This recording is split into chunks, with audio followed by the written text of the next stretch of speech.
Bonjour, cette semaine je vais vous parler d'un sujet très sensible qui est celui de l'interdiction des néonicotinoïdes.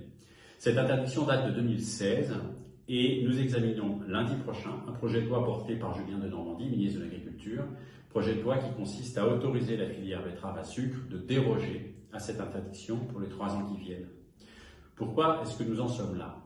Parce que cette filière affronte une situation d'exception. À titre personnel, je regrette que la loi de 2016 n'ait pas prévu la moindre possibilité de déroger à cette interdiction dans des cas exceptionnels.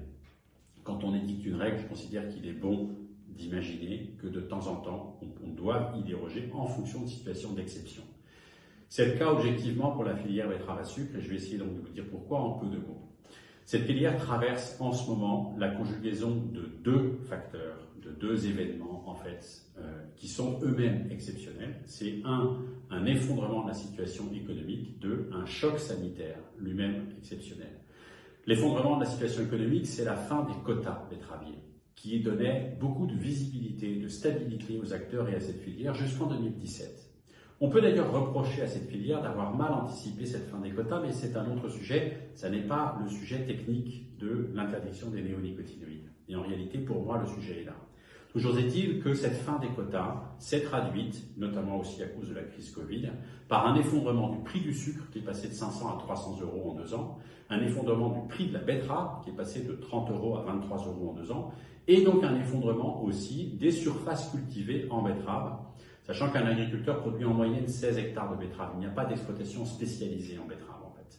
Ça rentre toujours dans un cycle de rotation culturale qui peut prévoir jusqu'à 6 variétés différentes. Blé, lin, champ, pommes de terre, colza et donc betterave. Cet effondrement économique, cette filière est menacée à cause de cela, c'est-à-dire que les usines qui tournent 4 mois par an au mieux, l'accès à la matière première, à la betterave à sucre est stratégique pour elle, et s'il n'y a pas d'agriculteurs qui cultivent, ne peuvent pas être saturés pendant ces 4 mois par an, perdent de l'argent à cause d'équipements industriels non saturés, dans un contexte très concurrentiel, d'autant plus durci depuis la fin des quotas. Parallèlement, choc sanitaire, avec un puceron qui mange plein de plantes différentes, on dit qu'il est polyphage, et qui porte 4 virus différents, dont 3 déclenchent 3 formes de jaunisse de la betterave, qui se traduisent par des chutes de rendement qui vont de 10 jusqu'à 60%, puisqu'en plus ces maladies peuvent être cumulées, même au-delà de 60%. Donc ces 2 choses parallèles, choc sanitaire, effondrement économique, font que dès l'année prochaine, si les agriculteurs n'ont pas de plus de visibilité, ils vont cultiver de moins en moins, les usines n'auront pas accès à la filière. En 2 ans, c'est toute une filière qui peut s'effondrer, c'est 46 000 emplois, 25 000 exploitations agricoles concernées, dans un contexte encore une fois concurrentiel. Si ça arrive, on importera du sucre de nos voisins qui, eux, dérogent à cette interdiction des néonicotinoïdes. C'est pourquoi je considère qu'il est légitime de se permettre d'y déroger pendant 3 ans. Et ce que je voudrais ajouter, et je terminerai avec ça, c'est que techniquement, je ne pense pas que d'ici 3 ans, on arrivera à substituer au recours aux néonicotinoïdes des techniques ou des pratiques agricoles qui permettront de s'en passer avec aucun impact économique. Je pense qu'il y aura de l'incertitude sanitaire sur les rendements.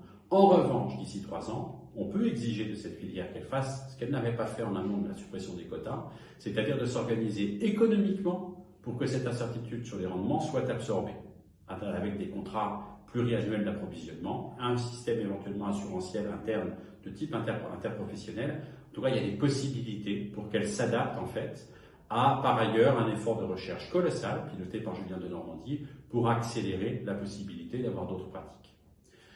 Voilà sur ce sujet, et j'évoquerai la prochaine fois un autre thème d'actualité.